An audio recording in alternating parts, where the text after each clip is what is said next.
for such a time as A this. little God time, day 11. Okay, today we're going to read from one of my favorite stories in the book of Esther, Esther 4:14 in the New Living Translation. And it says, "If you keep quiet at a time like this, deliverance and relief for the Jews will arise from some other place, but you and your relatives will die.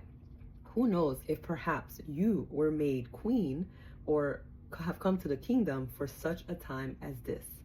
Now, this was Mordecai, Esther's uncle's response to her when she found out that the king's plan was to destroy the Jews. So that's what he sent her as a reply. So let's get into it. Sometimes it can be hard to be happy where we are right now. Looking ahead gives us something to hope for, honestly. And it can be easy to wish yourself away from the place God has you right now. Because God designed us for eternity, we have this innate tendency to look ahead. But how do we find satisfaction in where God has us right now without always running ahead to the next thing? How do we live in the fullest right now where we are when we have a deep longing to be somewhere else? Remember that God chose you for such a time as this. When Esther found out that the king's plan was to destroy the Jews, she must have thought, God must have made a mistake in having me marry this king. Like, what?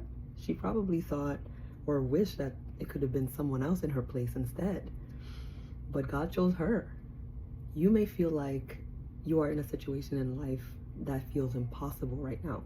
You may wish that you were someone else or somewhere else, or that someone else may have been given that situation instead. But God chose you. God makes no mistakes. He chose you to be right where you are, to accomplish the work He has for you. You were chosen for such a time as this. God, I can be very discontent with where I am right now, looking for the next thing.